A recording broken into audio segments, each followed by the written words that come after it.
First, live, local. This is Fox 12 Now.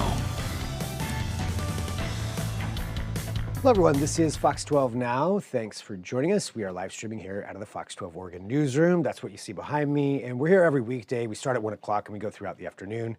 We cover a wide range of topics. Sometimes that's breaking news, and sometimes that's more in-depth discussions about things that could affect the people of the state of Oregon or Washington. And that's one of these right now. We're talking about the Bureau of Land Management's proposal, which they are seeking opinions on, and I'm going to read just exactly what it is. It's the Notice of Intent to revise resource management plans for Northwestern and Coastal Oregon and Southwestern Oregon and Oregon, Washington, and prepare an associated environmental impact statement. That's a lot of words right there. What does that mean? It means changing how these forests and different sections of the states are managed. And some of those could include old growth forests, or whether that's going to increase timber harvests, wildfire management, environmental management, all the above. So we want to talk about that and what that means, and in particular to organizations around the state. And that's what we're doing right now. We've got Lauren Anderson joining us from Oregon Wild. And Lauren, thank you for being here to talk about this and go through this proposal. Before we do that, I was hoping if you wouldn't mind telling us just a little bit about yourself and Oregon Wild as an organization and what you do. You bet. And thanks so much for having me here today, Greg. So my name is Lauren Anderson. I'm the Climate Forest Program Manager with Oregon Wild. Oregon Wild is one of our country's oldest state-based conservation organizations, and we've been protecting Oregon's wildlands, waters, and wildlife for over 50 years now. 50 years as an organization, so that's an incredible amount of time. And when you talk about protecting Oregon's wildlands and forests and everything associated with that, can you describe that a little bit more as far as protecting from what, or maybe some examples of what it is that you do? Absolutely. So Oregon Wild has advocated for designating wilderness areas across the state to protect those from natural resource extraction, designating wild and scenic rivers across public lands. We advocate for conserving threatened and endangered fish and wildlife species across the state. And my work is specifically focused on ensuring that our mature and old growth forests on our public lands are protected as a legacy for future generations. Perfect. And when we're talking about those old growth lands or mature forests, things along those lines, just to get context here, since we're going to talk about this proposal, how has Oregon Wild's interaction been with the Bureau of Land Management when it comes to those, at least historically, when we're talking about some of those properties? Yeah, absolutely. So Oregon is a unique state in a lot of ways because we have mature and old growth forests on Bureau of Land Management lands. And typically when you think of forests on public lands, you think of the U.S. Forest Service. But we have a pretty unique system where our Western BLM lands, which are called the ONC lands, do have some of our state's last remaining old growth forests. And those forests are managed for multiple use, so a variety of values, including recreation, drinking water, wildlife habitat, but logging is also one of those uses that those lands are managed for. And so Oregon Wild, our priorities on Bureau of Land Management lands are ensuring that those values are properly balanced and that there are old growth forests that remain standing and they are not liquidated for profit. So balancing those different, whether that is the timber industry, but also all those other things that you talked about, and keeping that as, I guess, in harmony enough to maintain those areas as they are. Absolutely, yes. Old growth forests are absolutely at a deficit across the state. There are not a lot of them left, and so we are very focused on ensuring that our last remaining old growth trees are not cut down and protecting future old growth as well, which is why we always talk about mature forests when we talk about old growth, and ensuring that those are protected so that we can actually recover the old growth that's been lost to logging. I don't know if there is a technical definition, and this is just out of my curiosity, what constitutes a mature forest versus an old growth forest? Yeah, so when we talk about mature and old growth forests in the temperate rainforest region of Oregon, we typically think the age range of 80 to 120 years for mature forests. That's when they're just starting to develop those old growth characteristics and age into that really important habitat. And old growth forests, we typically think of 120, 150 and above. So there are not a lot of forests in that age class left across the state. And when we're talking about those forests right now, so the mature and old growth forests, and when it comes to this proposal, this, I guess, yeah, this intent to revise the resource management plans proposal from the BLM as directed from Department of the Interior and on up, what are some of the biggest concerns that you are seeing with this right now? Yeah. So the Trump administration is aiming to revise over 2.5 million acres of forest in Western Oregon. This is a very, very big area. And they're aiming to revise the management of those forests with the intent to maximize logging over all other values.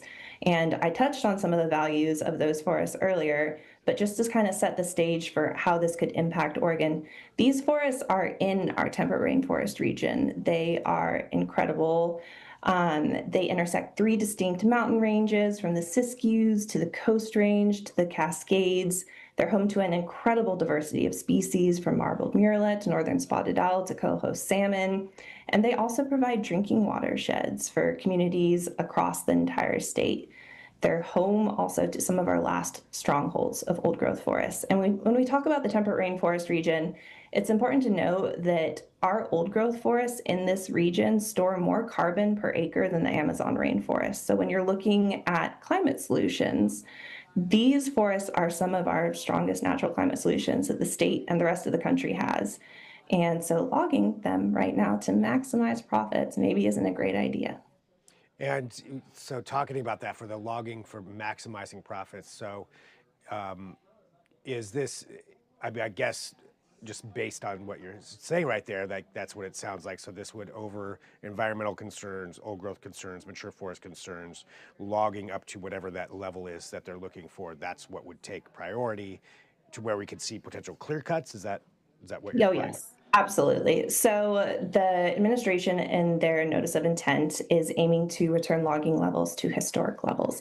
And historic logging levels in Oregon back in the day, U.S. Forest Service and Bureau of Land Management were logging 3 square miles of old growth a week.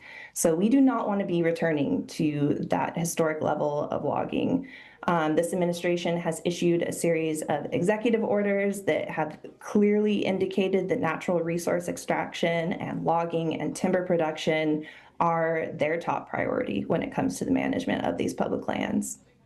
And I'm taking a look here at some of the images that were sent over just for people to get a little bit more of an idea. So, can you tell us like what we're looking at here in some of these pictures?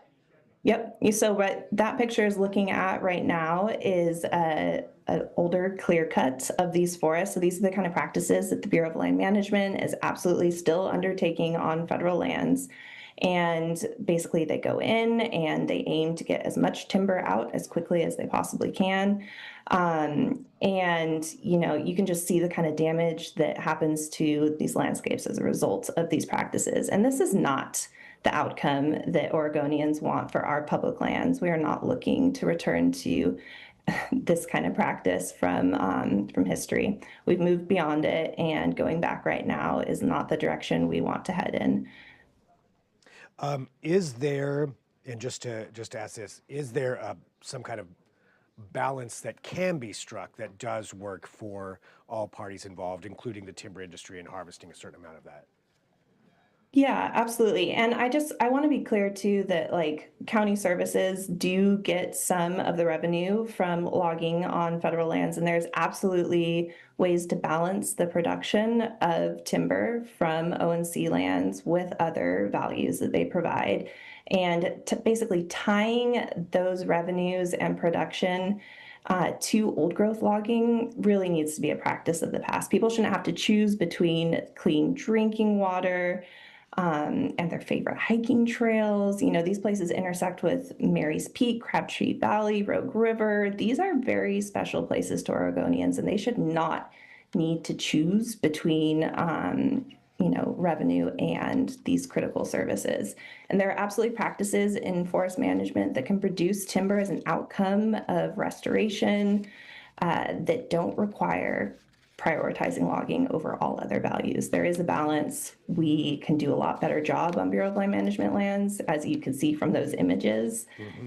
They don't have the best balance at the moment, and this plan would just supercharge some of the worst practices that we're already seeing on BLM lands.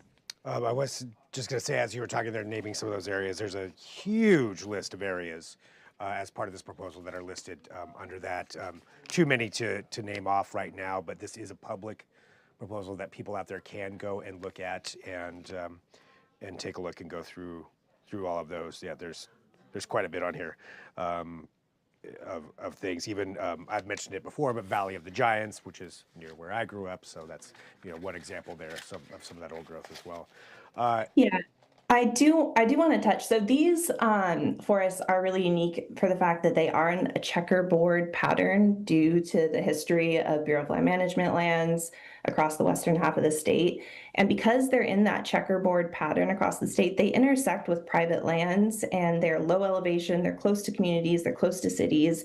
So when people think of old growth forests, they usually think of like distant national forest lands. These forests are not abstract to the people who live here. They're in their backyards. They are their favorite places that they grew up hiking. And so these forests are very much loved by Oregonians across the state. So, what would you advocate for people to do in response to this proposal and the potential changes that could happen? Yeah, so this proposal is on a very, very tight timeline, as we're seeing from this administration again and again and again. Less public comment, less transparency. They're just moving through these processes as quickly as they can. So the comment deadline for this proposal is March 23rd, which does not leave a lot of time. And due to recent regulations and changes that this administration has implemented, it's unclear if we're going to get more public comment periods. And they have already clearly stated that there will be no public meetings that they're holding on this proposal, even though this impacts very special places across the state. So I encourage everyone to reach out and submit comments on this proposal. You can go to Oregon Wild's website, oregonwild.org. We have a ton of resources for submitting comments.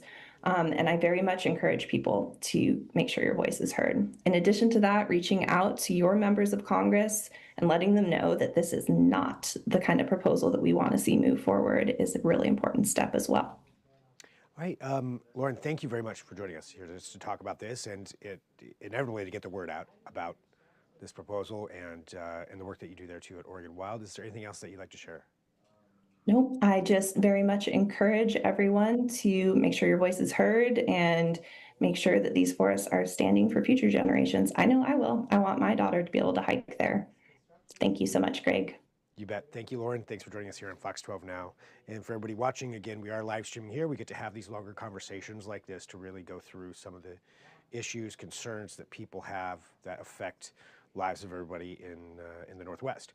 And so we like to do that as part of the show. If there's breaking news, we also cover that. So, and on all kinds of different discussions and segments. And you can find all those on the Fox 12 Oregon app. You can go through that and watch these interviews and share them and let people know about them as well. So thank you for joining us. We appreciate it. We're going to go ahead and switch programming right now. But if there is breaking news, I'll be back. I'm Greg Nibbler. This is Fox 12 Now.